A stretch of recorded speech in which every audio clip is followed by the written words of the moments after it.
chaque personne sur Terre mérite de mener une vie saine. Mais dans de nombreuses régions d'Afrique, les gens n'ont pas accès à des médicaments de qualité à un prix abordable. Afin de changer cela, Shalina Healthcare a été fondée il y a plus de 30 ans en ayant pour mission de fournir des produits pharmaceutiques de qualité, facilement accessibles et à des prix abordables aux Africains qui en ont le plus besoin. Our mission to provide quality medicines that are affordable and available guides every decision that we make here at Shalina Healthcare. From which new products to launch, to the investments in our manufacturing plant, and to where to open a new distribution depot in Africa. We do this because real lives are at stake and we are passionate about making a meaningful contribution in Africa. Avec l'augmentation prévue de la population en Afrique au cours des prochaines années, de plus en plus de personnes ont besoin d'un meilleur accès à des médicaments abordables et de qualité. C'est pourquoi son marché pharmaceutique connaît l'une des croissances les plus rapides au monde. Shalina a participé à cette croissance au fil des ans et est devenue l'une des organisations les plus fiables en Afrique subsaharienne, avec un portefeuille diversifié de marques leaders du marché et plus de 350 produits dans 12 catégories thérapeutiques approuvées à la fois par les patients et les médecins.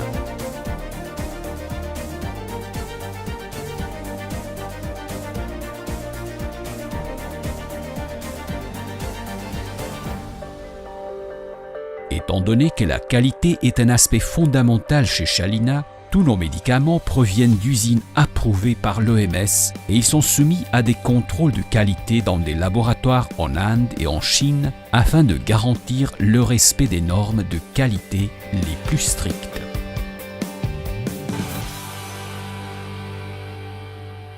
Notre usine en Inde a été agréée par le gouvernement pour chaque pays où nous opérons et il a été en mesure de fabriquer 110 millions de comprimés, 90 millions de gélules, 11 millions de tubes et 4 millions de flacons de lotion. Les médicaments de Shalina sont distribués dans plus de 15 pays de l'Afrique subsaharienne.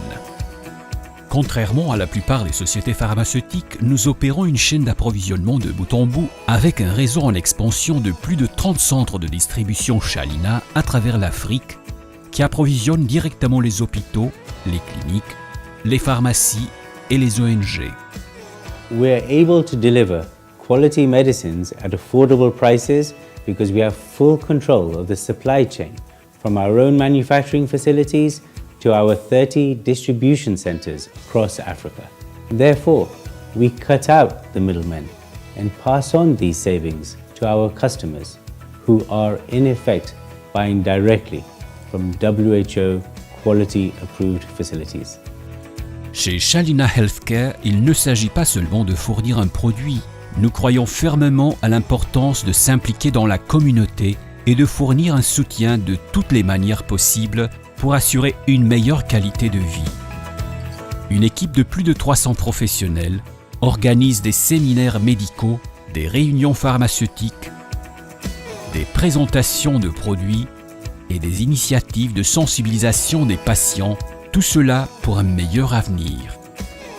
De plus, Shalina offre régulièrement des bourses d'études et fait des dons à des initiatives importantes telles que la construction des puits, d'écoles et d'églises. Avec la demande croissante de médicaments Shalina, nous élargissons continuellement notre implantation en Afrique. Mais rien de tout cela ne serait possible sans le dévouement de plus d'un millier d'employés qui luttent chaque jour pour l'excellence et qui croient au droit de chacun à des médicaments de qualité et abordables. Chez Shalina, nous nous engageons à trouver des solutions durables pour la santé de l'Afrique, tout en restant fidèles à notre mission première, qui est de fournir des produits de qualité, abordables et disponibles.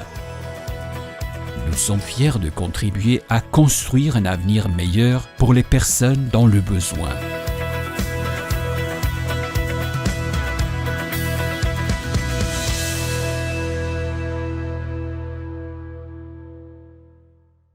Je vous salue, vous tous, chers collègues, chers confrères, partout où vous vous trouvez. C'est avec joie que j'ai accepté de partager ces moments avec vous, ces moments au cours duquel nous allons parler de la prise en charge de l'hypertension artérielle essentielle de l'adulte. Et il faut savoir que l'hypertension artérielle est une maladie et un facteur de risque également qui est cosmopolite et donc qui est vécu à travers le monde entier.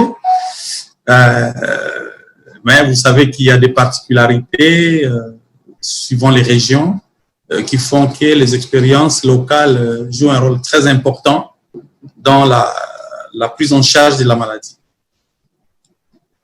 Alors, les plans se présentent comme suit. Introduction avec un peu de contexte et prévalence, diagnostic de l'hypertension, classification en grade de l'hypertension, les objectifs, la prise en charge et enfin, on va terminer par les stratégies de prise en charge et évidemment la conclusion à la fin.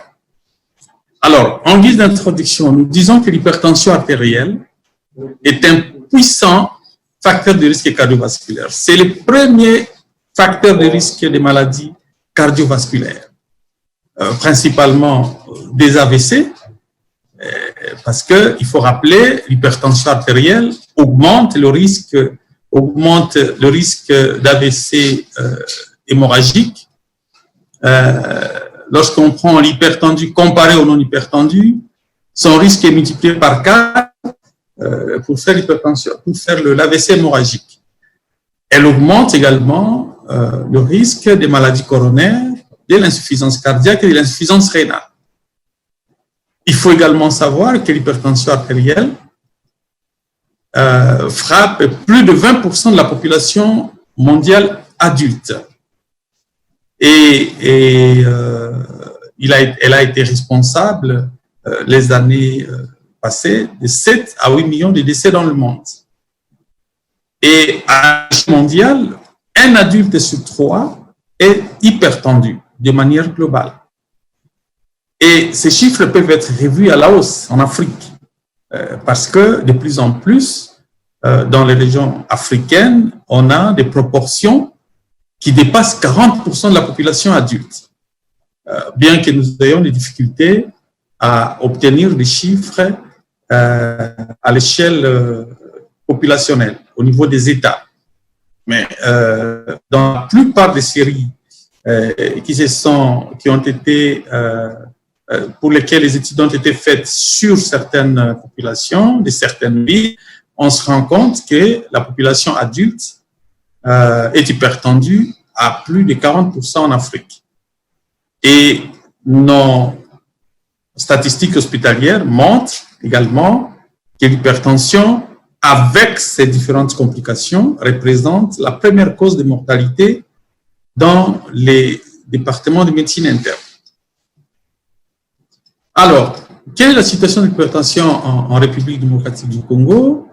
Le constat principal, c'est d'abord que nous n'avons pas de données à l'échelle nationale. On n'a pas ces données. Néanmoins, on a quelques travaux qui ont été effectués dans certaines grandes villes, notamment à Kinshasa, notamment dans certains chefs-lieux de province, mais également dans quelques localités à l'intérieur du pays. Et on se rend compte que cette prévalence augmente avec les temps. Vers les années 80, on avait, selon certaines études, toujours limitées dans certaines contrées du pays, on avait une prévalence de 10 à 14%. Et au début des années 2000, on atteignait déjà entre 20 et 30%. Et actuellement, depuis 2010, 2015, les études que nous avons effectuées et bien d'autres chercheurs qui ont effectué ces études à Kinshasa comme à l'intérieur du pays montrent que nous avoisinons 30 à 40% d'hypertendus parmi les populations adultes. Alors, Parlons maintenant du diagnostic de l'hypertension artérielle. Vous savez que pour poser le diagnostic de l'hypertension, il faut se servir de la mesure de la pression artérielle. Habituellement, nous, en tant que consultants, nous le faisons au cabinet médical en nous servant d'un appareil, d'un tensiomètre.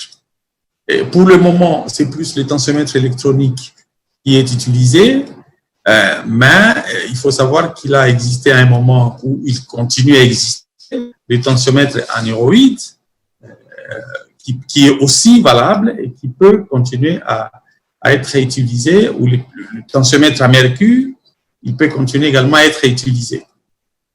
Alors, la pression artérielle est prélevée en position couchée ou assise, en tenant compte du fait que le malade doit avoir pris un petit repos avant le prélèvement de l'examen.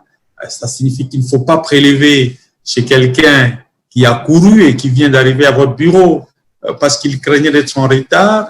Tout de suite qu'il arrive, on prélève.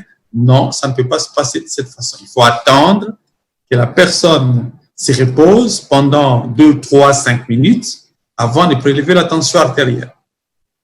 Alors, dans certaines circonstances, on peut avoir besoin de prélever cette tension en position couchée et en position debout, surtout si on suspecte l'hypotension orthostatique.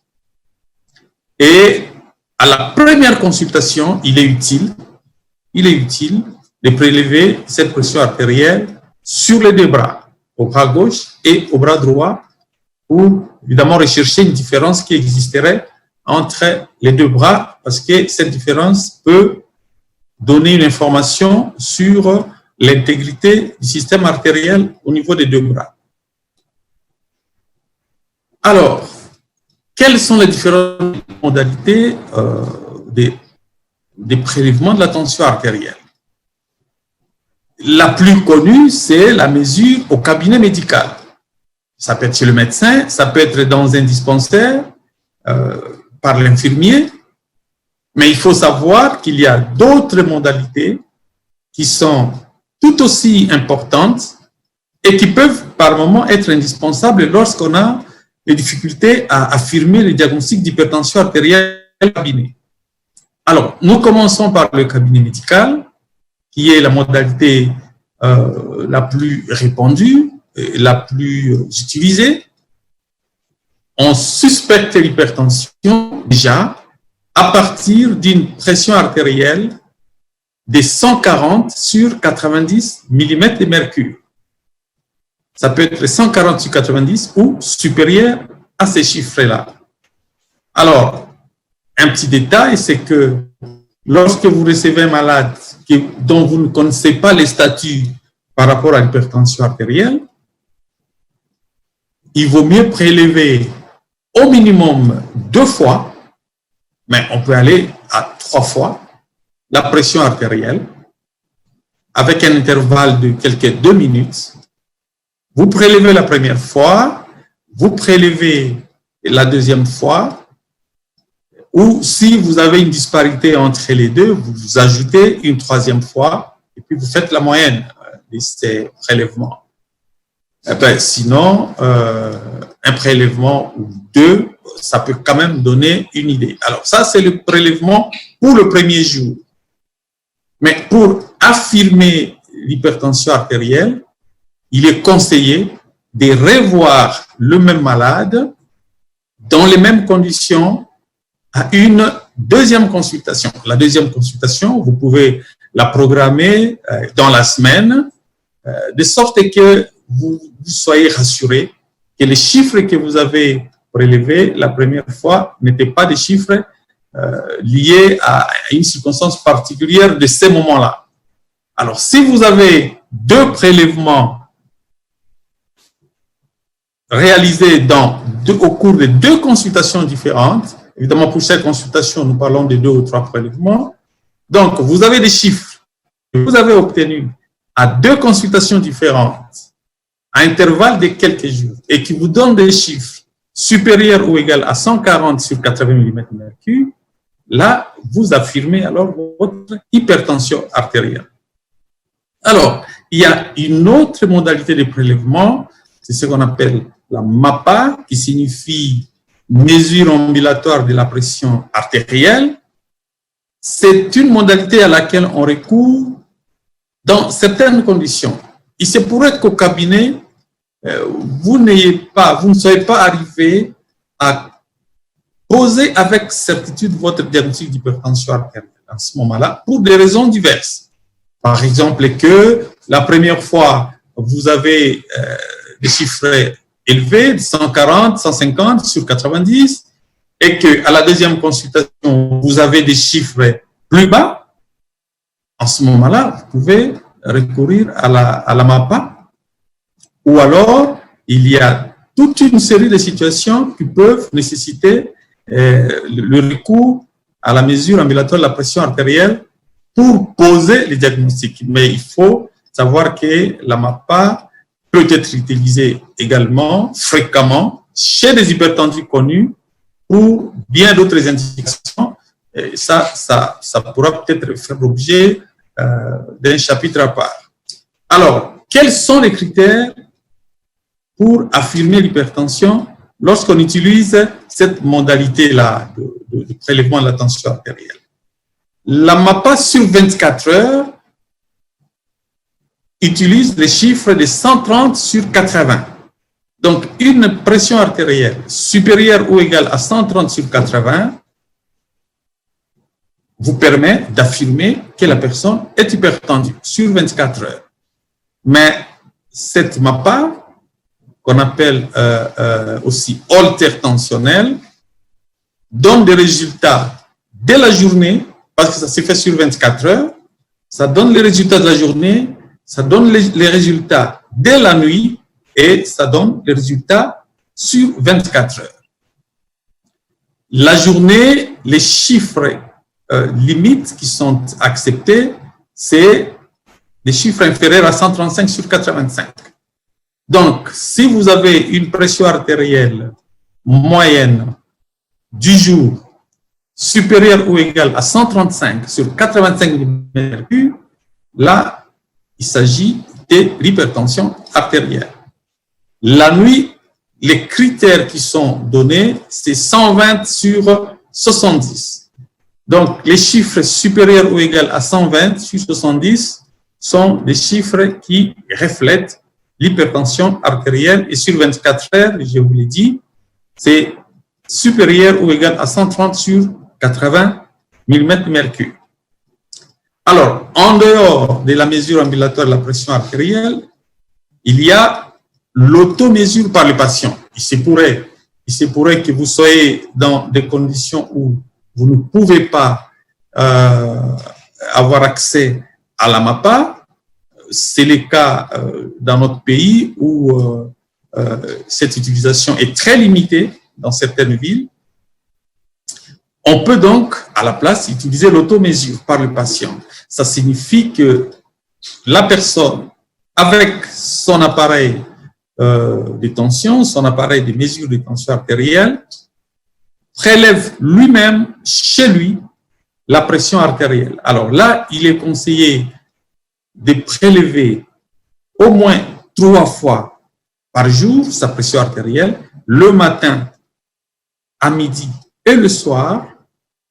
Demander au patient de noter ces chiffres-là et de les prélever sur environ 5 à 7 jours. Lorsqu'il a réalisé cela, le patient amène les résultats chez le médecin et le médecin constate alors les chiffres prélevés par le malade. En ce moment-là, on affirme qu'il y a hypertension lorsque les chiffres moyens se situent à 135 sur 85 ou au-delà de 135 sur 85. L'hypertension est affirmée dans le cas de l'automesure par le patient lorsqu'on a des chiffres supérieurs ou égaux à 135 sur 85 mm². Alors, maintenant, nous voulons parler de la classification de l'hypertension en grades. C'est tout de même important parce que ça révèle un intérêt dans l'initiation du traitement.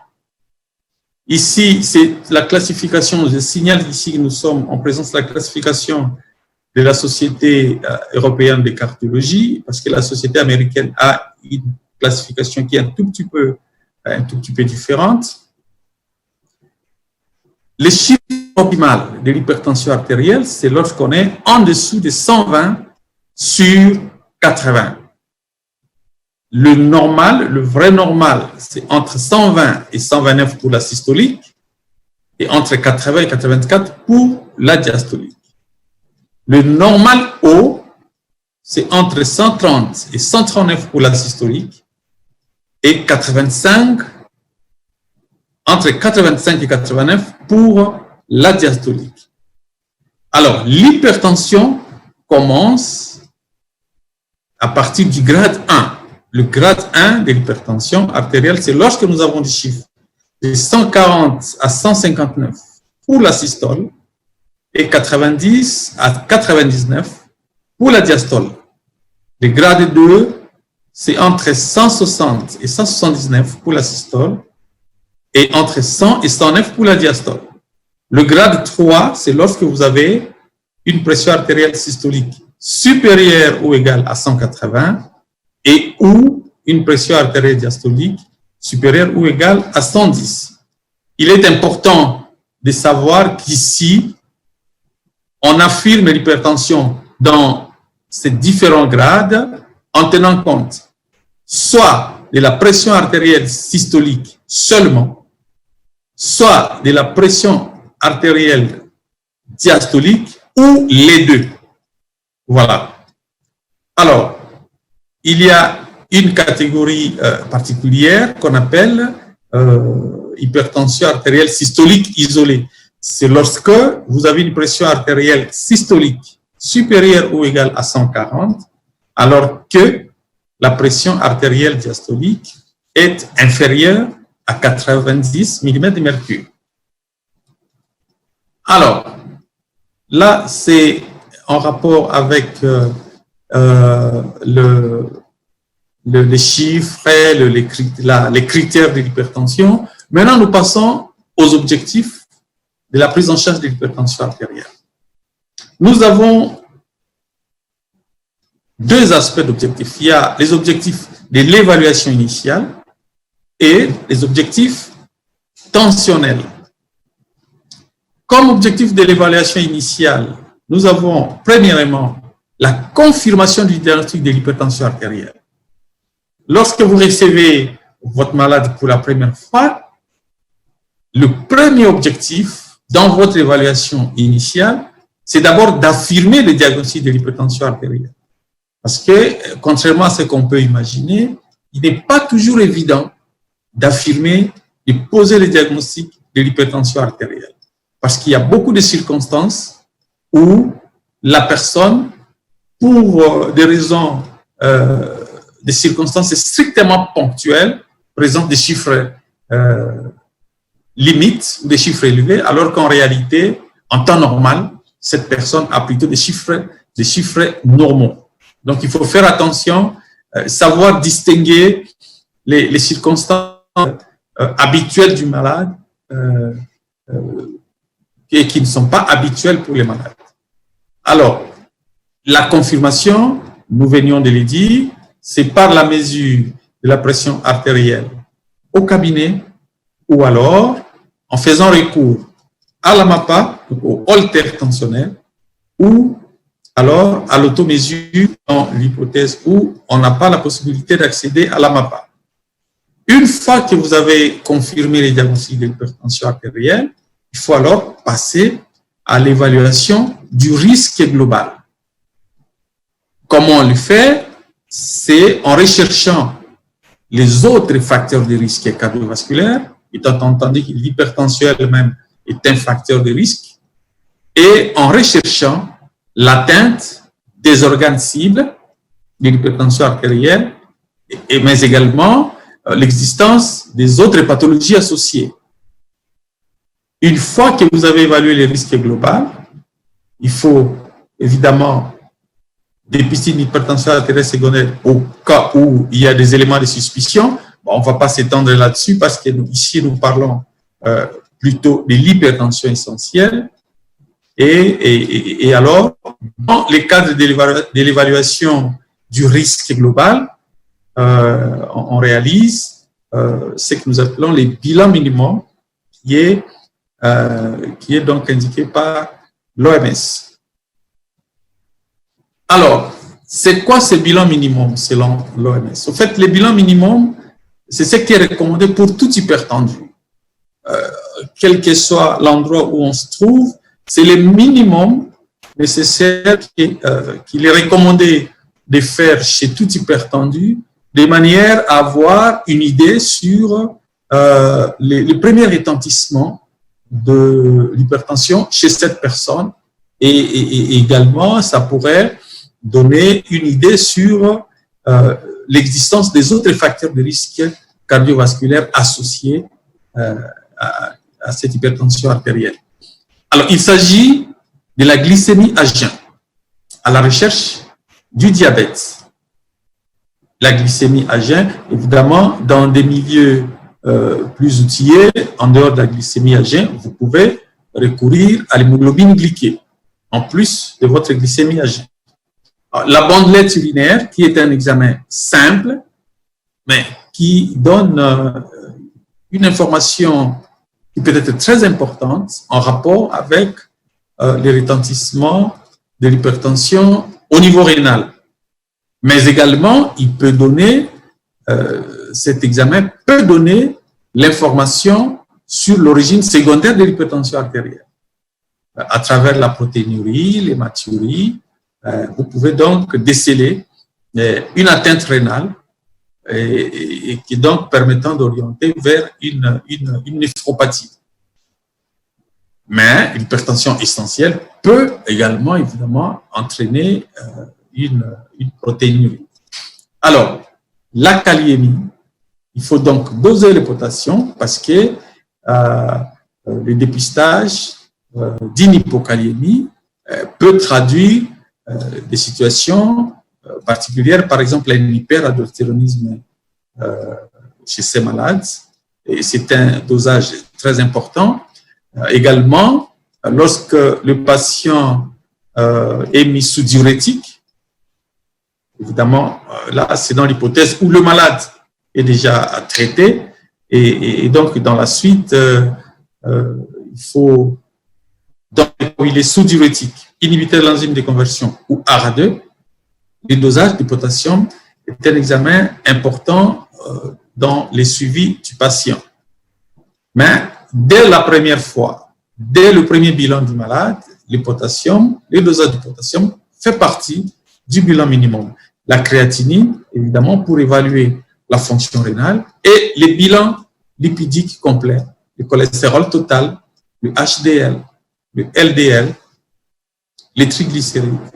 Ces bilans lipidiques permettent de voir si la personne a, en plus de l'hypertension, cet autre facteur de risque cardiovasculaire qu'est l'hypercholestérolémie. Vous savez, l'hypercholestérolémie est également un puissant facteur de risque cardiovasculaire. Il y a enfin l'électrocardiogramme, l'ECG, qui peut nous donner une idée sur l'atteinte cardiaque à travers notamment l'hypertrophie du ventricule gauche. Ça, évidemment, nous parlons du bilan minimum. Mais à partir des informations que nous pouvons recueillir sur ces bilans minimum, il y a lieu d'élargir les bilans pour avoir un peu plus d'informations au-delà de ce que peut donner le bilan minimum.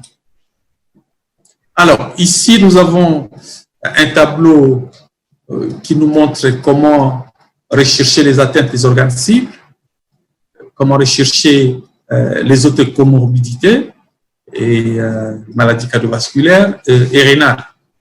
Alors, nous avons sur une colonne, la première colonne, les types d'exploration en fonction donc de l'organe. La deuxième colonne, l'examen qui est associé à cette exploration. Et sur la troisième colonne, les buts recherchés par cet examen. Pour explorer les cœurs, vous avez l'ECG, qui a pour but de rechercher une hypertrophie du ventricule gauche, mais qui peut également montrer une dilatation de l'oreillette gauche, qui peut montrer un trouble de rythme et qui peut également donner une idée sur l'existence éventuelle d'une maladie cardiaque associée. L'échographie cardiaque, évidemment, va donner un peu plus de détails sur l'anatomie du cœur, sur le fonctionnement, donc nettement plus que l'électrocardiogramme. Et ces éléments sont très importants pour préciser les risques cardiovasculaires du patient, parce que c'est des éléments qu'il faut prendre en compte dans l'évaluation du risque global du patient.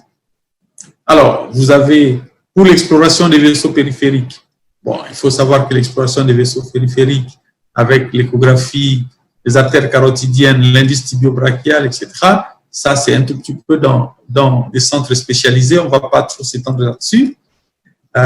L'exploration de la fonction rénale, ça peut se faire, je pense, partout. Il faut doser la créatinine de manière à calculer les débits de filtration glomérulaire. Vous avez les tests urinaires à bandelette auxquels on a déjà fait allusion précédemment. Les fonds d'œil, pour rechercher une atteinte oculaire de l'hypertension. Il est important également, lorsque vous êtes dans le processus de confirmation de l'hypertension artérielle, c'est un élément, c'est un argument qui peut permettre d'affirmer si oui ou non il y a hypertension et si oui ou non il y a un début de retentissement au niveau des organes cibles. Alors, pour l'exploration neurologique, évidemment, l'exploration neurologique en termes d'imagerie n'est pas systématique, n'est pas automatique. On peut recourir à ça que lorsqu'il y a des signes d'appel. Par exemple, l'hypertension liée à un déclin cognitif ou l'hypertension avec une symptomatologie qui peut plutôt faire penser à une atteinte cérébrale, localisée ou diffuse. Pour l'exploration générale, nous avons parlé de la glycémie, pour rechercher un diabète associé, et les bilans du cholestérol total, le LDL et le HDL. Alors, quels sont les objectifs tensionnels? Lorsque vous prenez en charge votre hypertendu, il faut avoir des objectifs, sinon vous ne saurez pas dire si votre traitement est efficient ou pas, ou si vous pouvez considérer que la personne est bien soignée. Il est important de se donner des objectifs tensionnels et les objectifs sont là, qui sont validés par les sociétés savantes internationales. Dans la population générale, les objectifs tensionnels sont pour la pression artérielle systolique inférieure à 140 mm de mercure et pour la pression artérielle diastolique inférieure à 90 mm de mercure. Nous parlons de ces chiffres-là parce que, rappelez-vous, les critères de l'hypertension, c'est supérieur ou égal à 140 pour la systolique et supérieur ou égal à 90 pour la diastolique. Et donc, l'objectif à atteindre, c'est d'être en dessous de ces chiffres-là. Étant donné qu'on considère qu'en dessous de les chiffres, en dessous de ces critères-là, correspondent à un niveau faible de complications chez le malade, de survenir de complications chez les malades. Alors, pour les sujets entre 30 et 59 ans, c'est toujours le même chiffre, inférieur à 140 et inférieur à 90, respectivement pour la systolique et pour la diastolique. Pour les sujets âgés supérieurs ou égal à 80 ans, là, on a relevé un tout petit peu les objectifs tensionnels. C'est pour la diastolique, pour la systolique plutôt, inférieur à 150 mm de mercure et pour la diastolique inférieure à 90 mm de mercure. Chez les diabétiques, on a finalement maintenu, parce qu'à un certain moment, on avait abaissé les seuils jusqu'à 130 sur 80, mais actuellement, on considère pour les diabétiques que les seuils se trouvent être le même que les seuils de la population générale.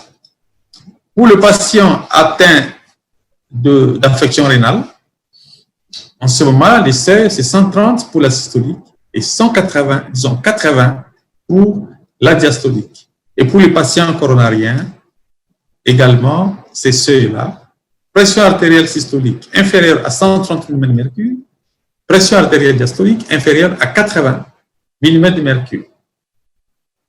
Alors, dans la population générale inférieure à, dont l'âge se situe en dessous,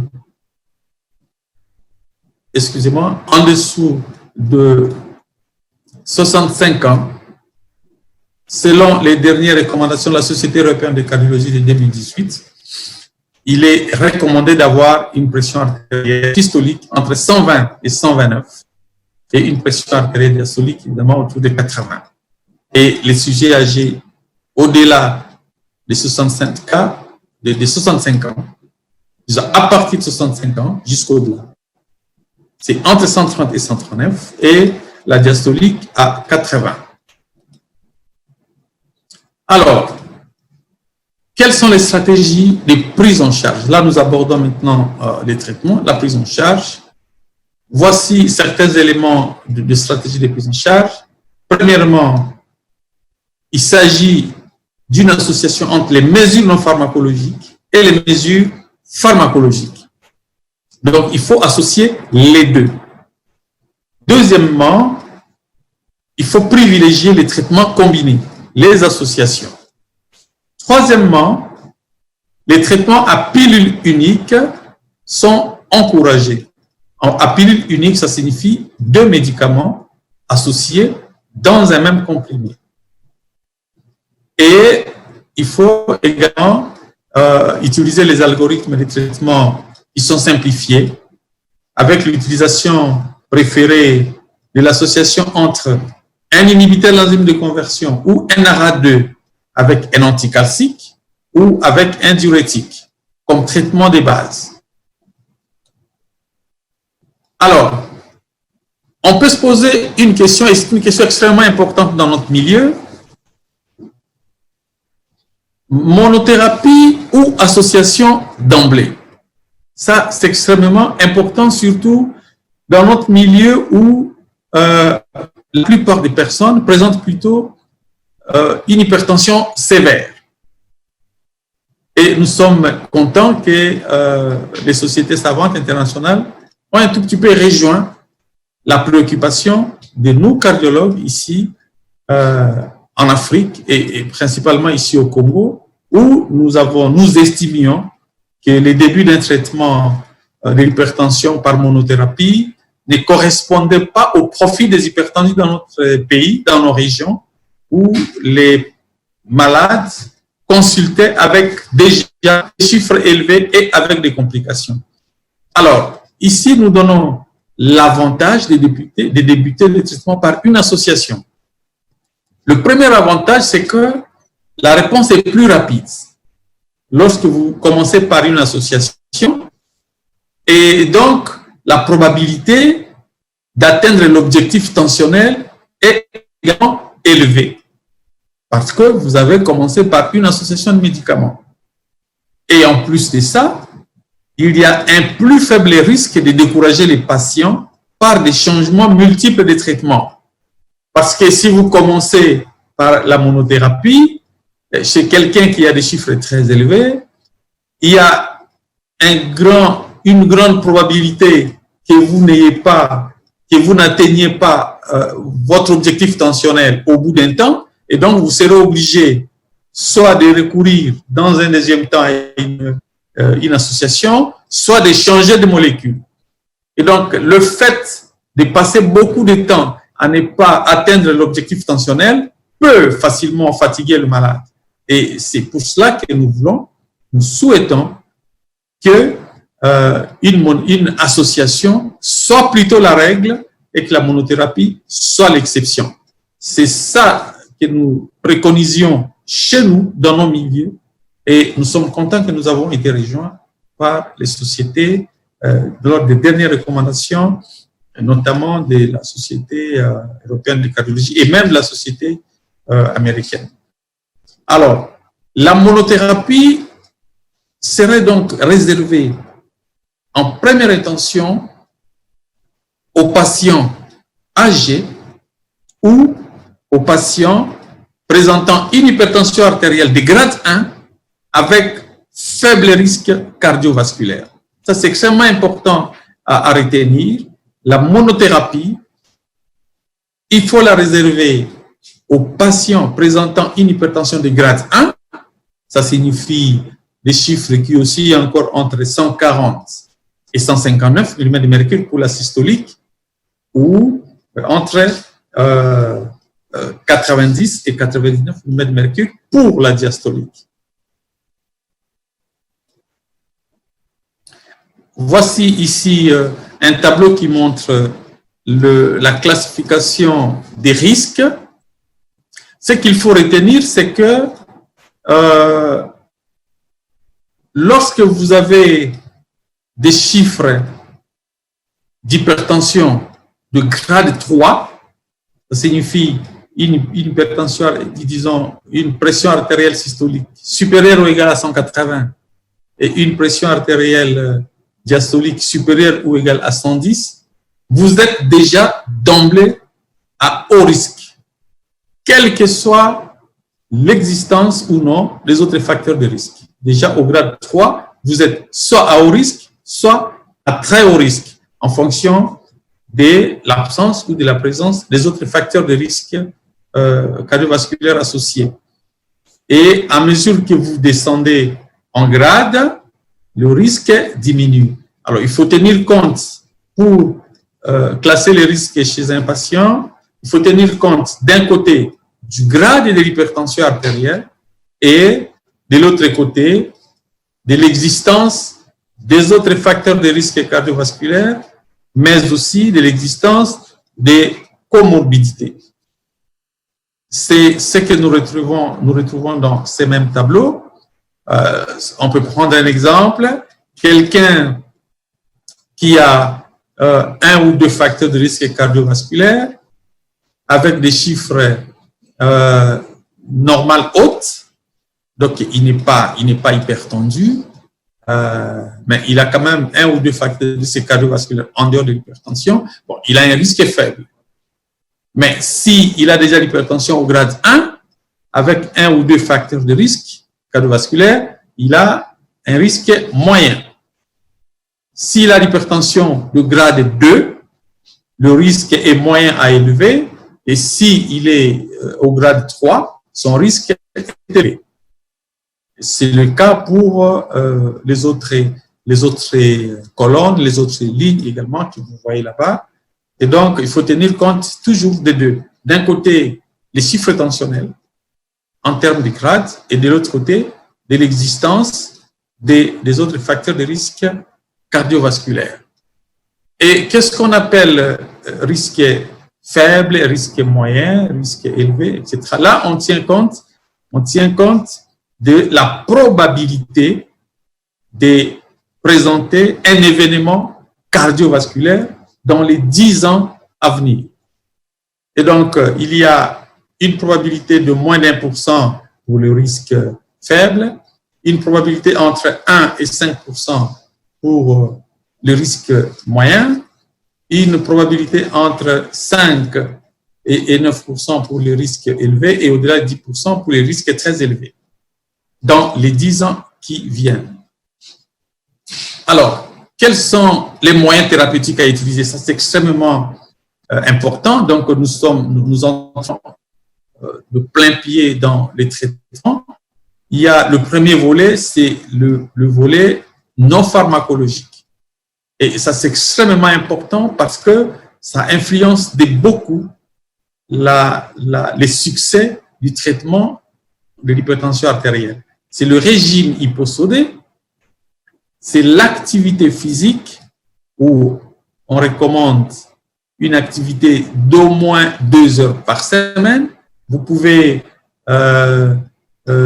procéder par des activités, par des exercices séparés, 2, 3 ou 4 fois par semaine. Par exemple, des séances de 30 à 45 minutes, 4 fois par semaine. Cette intensité d'activité physique permet de réduire les risques liés à l'hypertension artérielle. Et même, ça intervient pour la réduction des chiffres tensionnels. Il y a la réduction pondérale, qui est quelque chose d'important parce que la prise de poids, l'obésité, constitue en elle-même un facteur de risque cardiovasculaire. L'arrêt du tabac, la modération de la prise d'alcool et un régime alimentaire riche en légumes et fruits. Il faut observer la différence qu'il y a entre le tabac et l'alcool. Pour le tabac, nous parlons de l'arrêt. On ne transige pas lorsqu'il s'agit du tabac. Par contre, pour l'alcool, nous parlons de la modération. Alors, le choix d'antihypertenseurs, ça, c'est déjà depuis plusieurs années que nous le savons. Il y a 5 classes à privilégier. Les diurétiques, et principalement les diurétiques thiazidiques et apparentés, les bêta-bloquants, les inhibiteurs calciques, les inhibiteurs de l'enzyme de conversion et les artans. Les artans qu'on appelle les ARA2. Ce sont ces 5 classes d'antihypertenseurs qui sont recommandées et on peut les associer entre elles en fonction du profil de chaque patient. Alors, ici, nous allons parler du choix d'antihypertenseurs en fonction des cas particuliers. Pour un patient qui a déjà une hypertrophie du ventricule gauche, donc vous avez fait votre bilan de retentissement à l'aide de l'électrocardiogramme avec éventuellement une échographie cardiaque qui confirme l'hypertrophie du ventricule gauche. Les produits à privilégier, c'est l'inhibiteur de l'enzyme de conversion ou l'ARA2 parce que ces produits ont cette capacité de réduire ou d'arrêter la progression de l'hypertrophie du ventricule gauche. Et parmi les ARA2 qui sont de plus en plus recommandés pour le moment, il y a le telmisartan qui, comme vous le savez, a l'avantage d'avoir une demi-vie très longue, ce qui permet de donner le produit en une seule prise journalière. Et ça, c'est très important.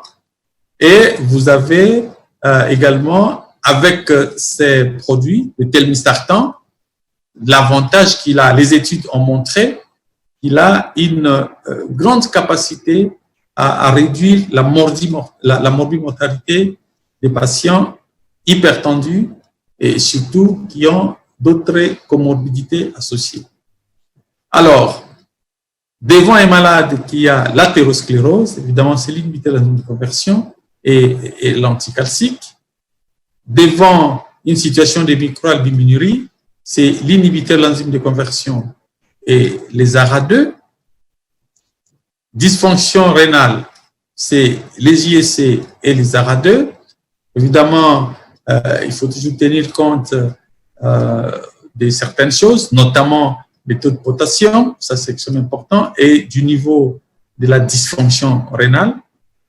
Alors, chez un patient avec antécédent d'AVC, c'est soit les diurétiques, soit les IEC. Au fait, là, on prend toutes les 5 classes d'antihypertenseurs.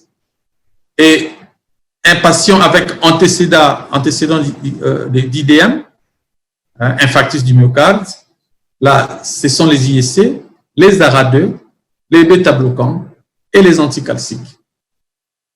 Pour l'angor, ce sont les bêta-bloquants et les anticalciques. L'insuffisance cardiaque, c'est évidemment toutes les classes sauf les anticalciques. Donc on prend les diurétiques, les IEC, les ARA2 et les bêta-bloquants. Dans l'insuffisance cardiaque, évidemment, les bêta-bloquants, on fait le choix des bêta-bloquants dès l'insuffisance cardiaque, parce qu'il y en a qui ne sont pas recommandés dans l'insuffisance cardiaque. Pour l'anévrisme de l'aorte, c'est les bêta-bloquants. La fibrillation atriale, c'est les bêta-bloquants et les anticalciques. Et ainsi de suite, vous avez... Alors, ce qui est important à signaler ici, c'est que dans le diabète, c'est les IEC, les ARA2 et les anticalciques. Pour la grossesse, c'est les bêta-bloquants et les anticalciques. Mais en dehors, évidemment, de ces 5 classes, il existe d'autres classes, notamment les antihypertenseurs centraux. Et en ce qui concerne la grossesse, on peut également recourir aux antidiabétiques, aux antihypertendus, aux antihypertenseurs centraux, d'action centrale. Alors, en conclusion, qu'est-ce que nous disons? L'hypertension artérielle, c'est le principal facteur de risque cardiovasculaire et le plus puissant facteur de risque cardiovasculaire.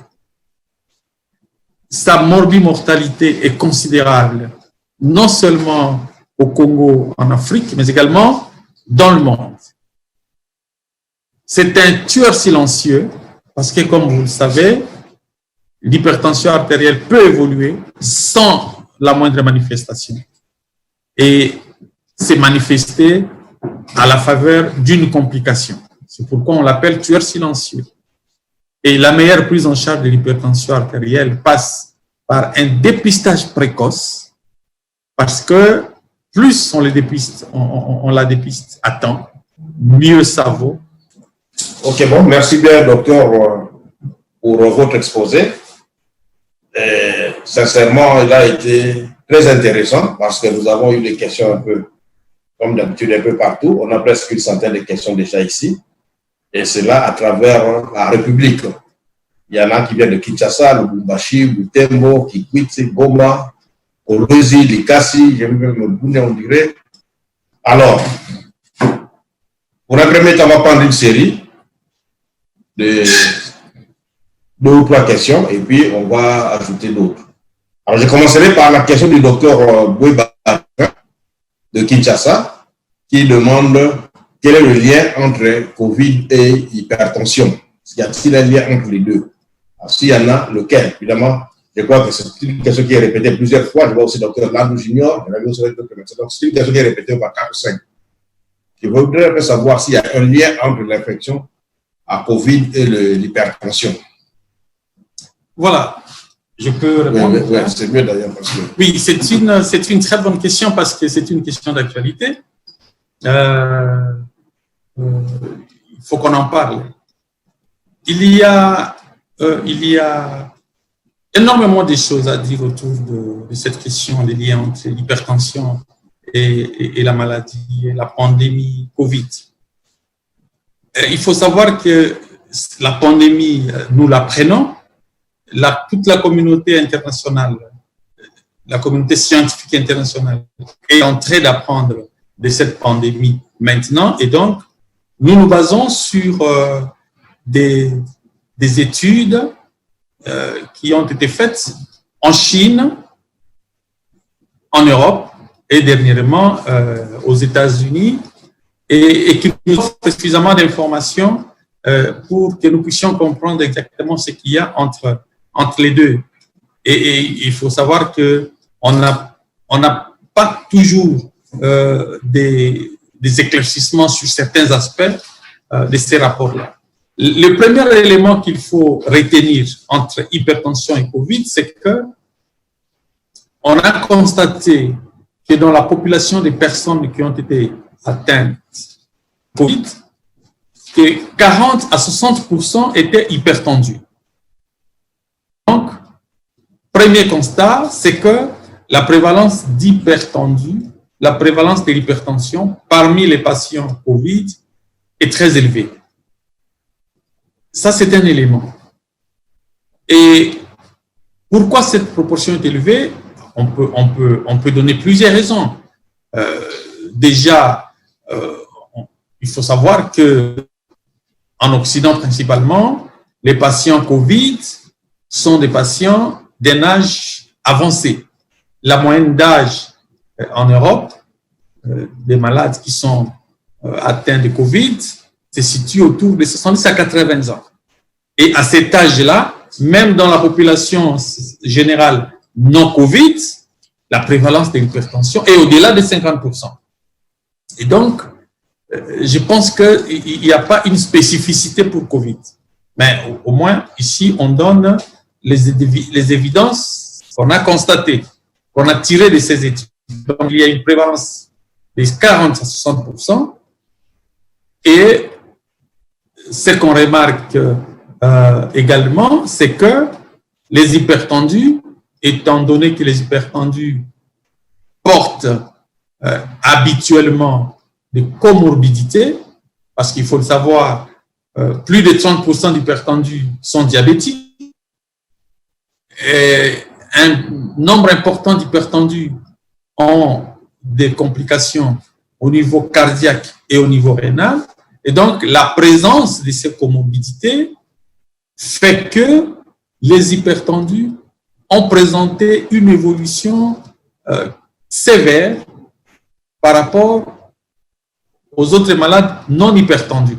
Donc, en termes clairs, en dehors du fait que 40 à 60% des malades Covid positifs étaient hypertendus, il faut savoir aussi qu'il y avait une grande proportion des patients en état sévère de la maladie, donc admis en soins intensifs ou en réanimation, qui étaient des hypertendus.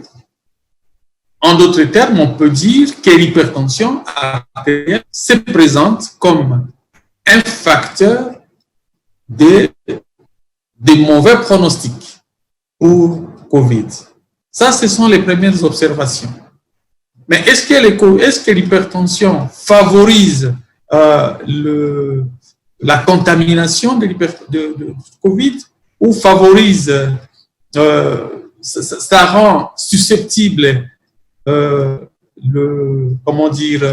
ça rend les personnes hypertendues susceptibles d'attraper le Covid? C'est pas établi. C'est pas établi. Alors ça, sur le plan clinique. Mais sur le plan thérapeutique. Mais c'est important parce que c'est une question qui va revenir plusieurs fois. Et il faut donner tous les aspects. Mais sur le plan thérapeutique, ça c'est une question importante qui revient souvent et qui a fait l'objet de beaucoup de discussions dans le monde scientifique. Les inhibiteurs de l'enzyme de conversion et les ARA2, on se posait la question de savoir si on pouvait les arrêter ou les poursuivre chez les hypertendus qui sont frappés de Covid ou chez tous les hypertendus de façon générale pendant cette période de pandémie. Cette question s'est posée parce que les recherches ont démontré qu'il y a une enzyme qui est proche de l'enzyme, d'inhibiter l'enzyme de conversion, enfin de l'enzyme de conversion de l'angiotensine. Cette enzyme-là est proche de cette enzyme qui est dans le système mérénine angiotensine-aldostérone. Cette enzyme favorise l'entrée du virus dans les cellules. Il s'agit de l'enzyme ACE2. Alors, cette enzyme-là, d'abord, l'enzyme normale qui est dans notre organisme en temps normal, c'est l'ACE, l'enzyme de conversion de l'angiotensine, qui transforme l'angiotensine 1 en angiotensine 2. Mais il y a une autre enzyme qu'on a identifiée, qui est l'ACE2, qui transforme l'angiotensine 2 à une autre forme d'angiotensine. C'est l'angiotensine 1,7 et l'angiotensine 1,9. Ces deux protéines ont des effets opposés à ceux de l'angiotensine 2. Et si bien que, finalement, il s'est posé la question de savoir si, dans la pratique, le Covid ou le traitement avec les IEC en présence du Covid va soit favoriser la maladie, soit protéger contre la maladie. Et on n'a pas encore vraiment des réponses à ces questions. C'est pour cela que les sociétés savantes cardiologiques à travers le monde, au jour d'aujourd'hui, préconisent de ne pas interrompre les traitements anti-hypertenseurs, principalement à base de l'inhibiteur l'enzyme de conversion ou les ARA2. Donc, c'est important. Donc, en résumé, il faut dire que les hypertendus, avec leur comorbidité, présentent un peu plus de risques de voir la pathologie, la pandémie Covid, une fois qu'ils sont atteints. Ils présentent un risque élevé de présenter la forme grave de la maladie. Mais les antihypertenseurs, qui sont les IEC et les ARA2, que ce soit chez les hypertendus non Covid, que ce soit chez les hypertendus Covid, ne doivent pas être interdits. Ok, merci, mais docteur, ça valait la peine, comme c'est l'actualité, comme vous l'avez dit aussi, il y a eu beaucoup de questions qui sont liées vraiment à cet aspect des choses. Alors, je passerai à la question du docteur Rufin de Kolwezi, qui voudrait savoir, dans la prise en charge de l'hypertension diabétique, un diabétique de type 2, quelles sont vos molécules que vous préconisez? Voilà, très bonne question, question pratique. Oui. Chez les diabétiques, il faut privilégier les IEC et les ARA2. Les IEC et les ARA2. Et les IEC, il y en a plusieurs, hein, en fonction des générations. Vous avez l'enalapril, vous avez ramipril. Ce sont les IEC que nous avons de manière un peu plus accessible ici à Kinshasa ou en RDC. Les ARA2, vous avez telmisartan, qui est une très bonne molécule. Et donc, ces médicaments-là sont des molécules auxquelles il faut faire recours chez les hypertendus diabétiques. Et il faut savoir que chez les diabétiques, même en l'absence de l'hypertension artérielle, les inhibiteurs de l'enzyme de conversion peuvent être, et les ARA2, peuvent être prescrits lorsqu'il y a présence de protéines uriques. Alors, pour aller un peu plus vite, comme nous sommes dans les aspects pratiques, je ramasse rapidement la question du docteur Socrate Koulou de Lubumbashi, qui est vraiment pratique, qui parle de mesures hygiéno-diététiques. Est-ce que le sel indigène est-il conseillé aussi? Je ne sais pas, il fait allusion à ce que nous appelons Munga Bassenti. Oui. Le sel indigène n'est pas à base de sodium. Il est à base de potassium. Et donc, le sel indigène est conseillé chez les hypertendus parce que le potassium, il est bon chez les hypertendus. Mais il faut faire attention. Il faut que vous soyez assuré que la personne n'a pas une altération de la fonction rénale. Parce que si vous avez une altération de la fonction rénale, vous avez le risque d'avoir une hyperkaliémie et vous ne pouvez pas, dans ces conditions, utiliser Munga Bassenti. Donc, c'est bon, mais moyennant l'intégrité de la fonction rénale.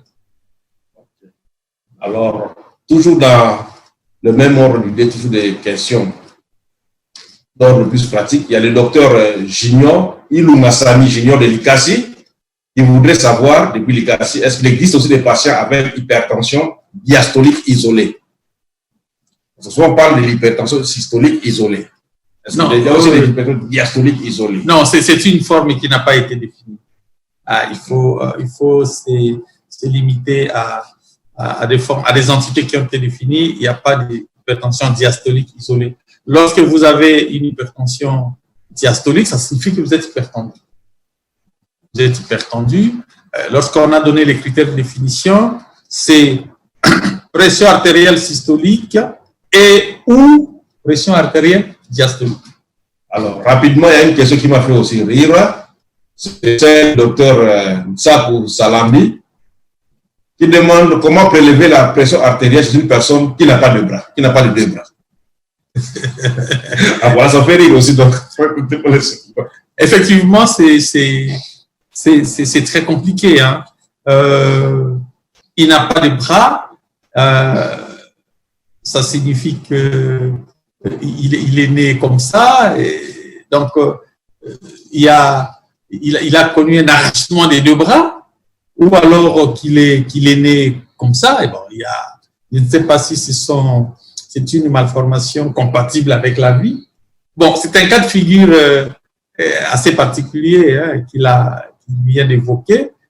Ben là, il faut peut-être tenter de prélever au niveau membre inférieur. Au fait, en réalité, il est question d'avoir un membre où on peut percevoir les pouls. On place le brassard, mais il va se poser évidemment le problème des brassards, parce que le brassard a une dimension qui est connue, qui est adaptée aux membres. Si cette personne-là a une dimension des jambes, par exemple, qui peuvent correspondre à la dimension du brassard, on peut toujours tenter. On ne sait pas si ça va réellement, si le tensiomètre va avoir la facilité de capter les chiffres, mais parce qu'il y a l'artère, il y a des artères au niveau du membre, ça peut toujours prélever. Alors, docteur, les questions sont nombreuses, mais malheureusement, faute de temps, il y a au moins 172 questions. On ne sait pas de prendre toutes, le temps nous presse un peu. Nous prenons la dernière du docteur Mvoila Diakese de Kinshasa, qui veut savoir quand est-ce qu'il peut mettre un patient hypertendu sous statine. Ah voilà, très bonne question. Très bonne question parce que il faut éviter, évidemment, comme on a l'habitude on a tendance maintenant à observer des confrères qui prescrivent systématiquement chez les hypertendus soit l'aspirine, soit les statines. L'aspirine, les statines ne constituent pas un traitement obligatoire systématique chez les hypertendus. Néanmoins, les statines constituent un traitement adjuvant extrêmement important chez les hypertendus parce que chez la plupart des hypertendus, vous avez des perturbations lipidiques. Et donc, un patient hypertendu avec facteur de risque cardiovasculaire élevé et qui s'explique soit par une hypercholestérolémie, soit par une comorbidité au niveau cardiaque. Quelqu'un qui a eu à faire un infarctus du myocarde, il aura besoin des statines. Quelqu'un qui a une hypercholestérolémie, il aura besoin des statines. Et l'une de ces molécules que nous vous conseillons pour le moment, c'est la rosuvastatine, parce que c'est une statine qui a la capacité et de réduire le LDL cholestérol, mais également de réduire les taux de triglycérides. C'est vraiment quelque chose de très important à souligner, mais ce n'est pas systématique chez les hypertendus, mais il faut le savoir, la plupart des hypertendus ont des comorbidités, la plupart des hypertendus ont un trouble lipidique, et donc vous allez vous rendre compte que chez la plupart de ces hypertendus, il y aura nécessité d'associer les statines. Okay, merci, docteur. Bon, on accorde encore une dernière question. C'est la question du docteur Linza de Lubumbashi, qui voudrait avoir une idée sur la prise en charge de torsade de pointe. Une idée sur la prise en charge des torsades de pointe. Oui. Je crois que c'est la dernière question. Oui, là, il sort un tout petit peu du cadre de l'hypertension artérielle. Là, nous entrons en rythmologie. Et je crains fort que ça nous puisse ennuyer beaucoup parce que en ce moment-là, il faut revenir sur beaucoup de questions, définir d'abord la torsade de pointe et prendre les antiarythmiques. Et donc, ça risque de nous prendre énormément de temps. Probablement, peut-être qu'il y a énormément de questions qui sont restées auxquelles on n'a pas pu avoir le temps de répondre. On peut peut-être prendre un certain nombre de ces questions-là et envoyer les réponses à ceux-là qui ont... Vraiment, le temps nous bouscule comme le premier. Nous allons arranger parce qu'on a presque près de 200 questions. On ne serait pas tout abordé, alors on va s'arranger pour les revoir toutes et les envoyer au docteur afin qu'il nous réponde et on va trouver un mécanisme par lequel on va le faire parvenir à nos différents participants. Merci bien, chers participants, pour ce deuxième numéro de webinaire. Mais n'oubliez pas ce que j'avais dit au début pour le test que nous organisons. Vous savez que le monde célèbre chaque 17 mai la journée mondiale de l'hypertension. Et pour cette journée, nous allons organiser un petit test qui sera fait le 17 mai. Mais vous pouvez déjà vous enregistrer à partir d'aujourd'hui. Il y a le message qui était affiché. Il y a un numéro WhatsApp qui était là. Il suffit juste d'envoyer votre nom complet ainsi que votre ville de résidence à ce numéro WhatsApp et vous êtes enregistré. Et le 17, vous aurez le matin déjà les 4 questions qu'on vous envoyer, des questions très simples auxquelles vous allez répondre. Et après, ici, le jury va corriger les questionnaires et va tirer au sort 10 meilleurs gagnants. Et ces gagnants-là, ils seront primés, ils auront des prix et nous ferons parvenir par voie postale. Donc, nous aurons les résultats le 17 mai, les après-midi. Donc, encore une fois, merci beaucoup, docteur, pour votre disponibilité. Et merci bien, chers participants. Soyez toujours branchés. Il y aura bien d'autres numéros des webinaires. Vraiment, merci beaucoup. Thank you. Merci.